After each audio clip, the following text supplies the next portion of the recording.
saudara dan saudari yang terkasih, dari bacaan pertama hari ini, dengan mudah kita dapat melihat bahwa Nabi besar Yesaya memiliki pikiran rohani yang tertuju kepada hal-hal yang ilahi.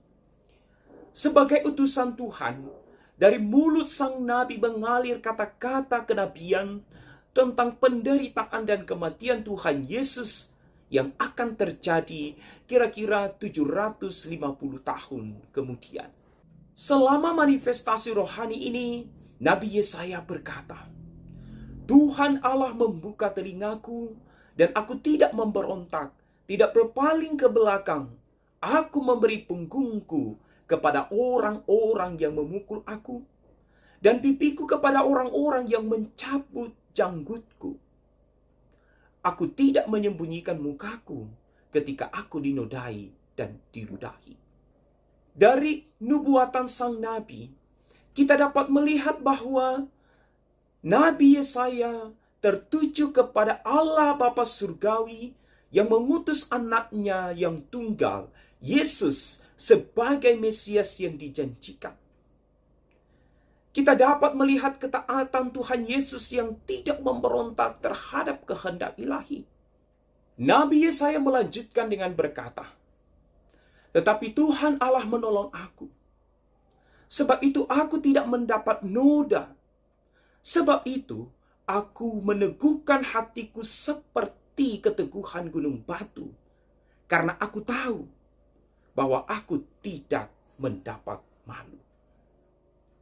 Derita salib yang harus ditanggung oleh Yesus bukanlah sebuah batu sandungan. Sungguh, Tuhan Yesus dimuliakan justru melalui peristiwa salib.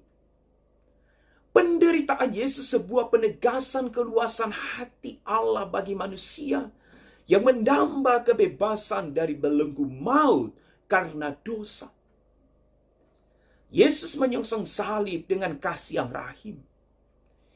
Ia dihukum bukan karena berdosa. Oleh karenanya, ia tidak perlu pembelaan dari pihak manusia. Siapakah yang berani berbantah dengan aku? Marilah kita tampil bersama-sama. Siapakah lawanku berperkara? Biarlah ia mendekat kepadaku. Sesungguhnya Tuhan Allah menolong aku. Siapakah yang berani menyatakan aku bersalah?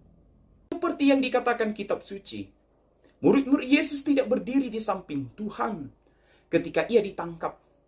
Bahkan mereka meninggalkan dia dan melarikan diri. Tetapi semuanya harus terjadi demikian, agar genaplah yang dinubuatkan oleh kitab suci tentang Mesias, hamba Allah yang harus menderita. Namun pada akhirnya setelah Kristus dikuburkan, hanya Allah sajalah yang membantu Tuhan dengan membangkitkan dia dari kematian. Semua ini harus terjadi demi kita.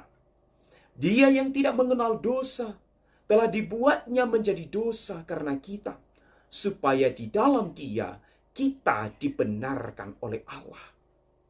2 Korintus bab 5 ayat 21. Di nubuatan sang nabi yang akurat ini, kita dapat melihat bagaimana Nabi Yesaya dipenuhi oleh Roh Kudus, Roh Tuhan. Teladan iman yang hidup memberitahukan kepada kita untuk mengarahkan hati kita pada hal-hal ilahi, sehingga kita juga dapat menikmati hubungan pribadi yang tak ternilai dengan Tuhan Allah.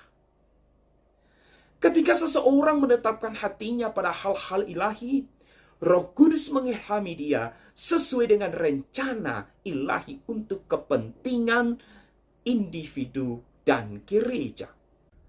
Pada bacaan kedua juga hari ini, Santo Yakobus memperdengarkan kepada kita tentang iman. Apakah itu iman? Apakah iman itu yang melibatkan pengaturan hati kita kepada hal-hal ilahi? Tentang beriman kepada Allah, Santo Yakobus menasehati kita. Apa gunanya saudara-saudaraku, jika kamu berkata bahwa kamu memiliki iman tetapi tidak memiliki perbuatan? Dapatkah iman menyelamatkan kamu?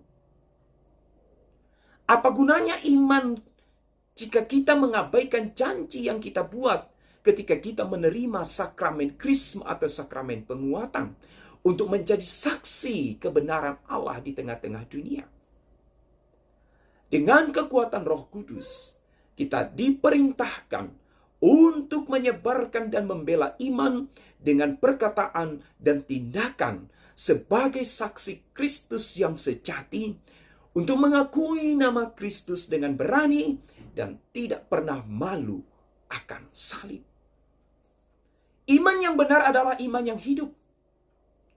Inilah iman yang menghasilkan buah Roh Kudus yang berdiam di dalam diri kita.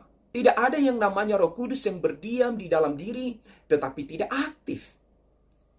Kasih karunia Tuhan selalu bekerja. Karena itu, Roh Kudus selalu menggerakkan jiwa kita dengan hasrat yang kuat agar disucikan dan dapat bersinar dalam kasih kepada orang lain melalui amal. Sehingga dapat berbagi kabar baik. Dapat menarik orang lain kepada iman mereka yang hidup di dalam Kristus. Jika kita tidak memiliki tanda-tanda ini, kita tidak memiliki Roh Kudus di dalam diri kita.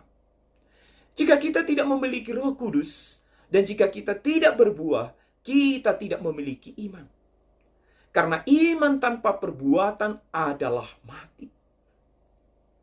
Karya-karya Roh Kudus hanya dapat dicapai dengan terus-menerus siang dan malam.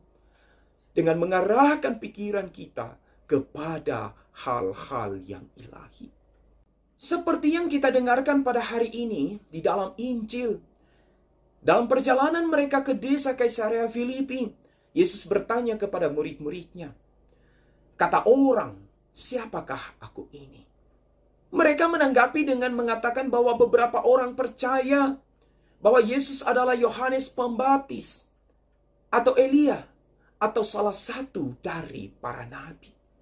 Jelaslah bagi kita, melalui jawaban-jawaban ini, pikiran orang-orang tertuju kepada hal-hal rohani yang mampu membuat hubungan mereka antara pekerjaan Yesus dan mujizat-mujizat yang ia kerjakan. Namun tidak mau berhenti sampai di situ. Yesus kini mengarahkan pertanyaannya kepada para muridnya. Tetapi menurut kamu siapakah aku ini? Petrus menjawab, engkau adalah Mesias. Dalam hal ini, Petrus tidak hanya memusatkan pikirannya kepada hal-hal rohani, tetapi kasih karunia Allah juga bekerja melalui dia oleh kuasa Roh Kudus. Karena tidak seorang pun dapat belajar, mengetahui, dan mengakui kebenaran ilahi kecuali diilhami oleh Roh Kudus.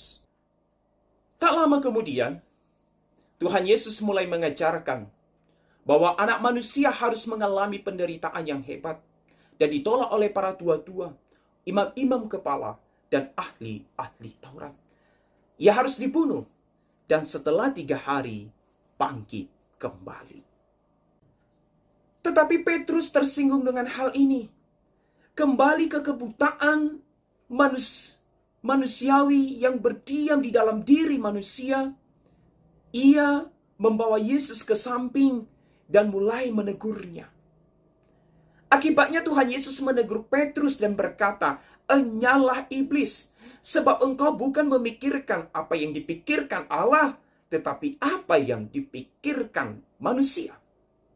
Di sini kita melihat kelemahan manusiawi. Sementara ia memiliki kemampuan untuk menjalankan imannya yang hidup dengan terus-menerus menjaga pikirannya pada hal-hal ilahi. Saat zona nyamannya terancam, ia kembali ke dirinya yang dulu.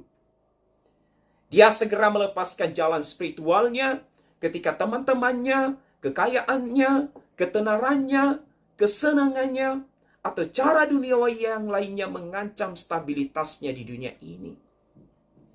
Dia lupa bahwa Roh Kudus itu seperti angin. Angin bertiup kemana ia mau. Dan engkau mendengar bunyinya. Tetapi engkau tidak tahu dari mana ia datang atau kemana ia pergi. Yohanes bab 3 ayat 8. Untuk memusatkan pikiran kepada hal-hal ilahi, seseorang harus membiarkan dirinya mengalir dengan Roh Kudus. Dia harus menyangkal dirinya, memikul salibnya, dan mengikuti Tuhan Yesus. Bagi mereka yang ingin menyelamatkan nyawanya akan kehilangannya. Dan mereka yang kehilangan nyawanya demi Yesus dan demi Injil, Ia akan menyelamatkannya. Saudara-saudariku yang terkasih, apakah pikiranmu tertuju kepada hal-hal ilahi? Apakah Anda memiliki iman yang hidup di dalam Kristus? Iman yang melakukan pekerjaan-pekerjaan kudus? Ubahlah hidup Anda sehingga Roh Kudus dapat mengalir dengan bebas ke dalam diri Anda masing-masing. Tuhan Yesus Kristus memberkati.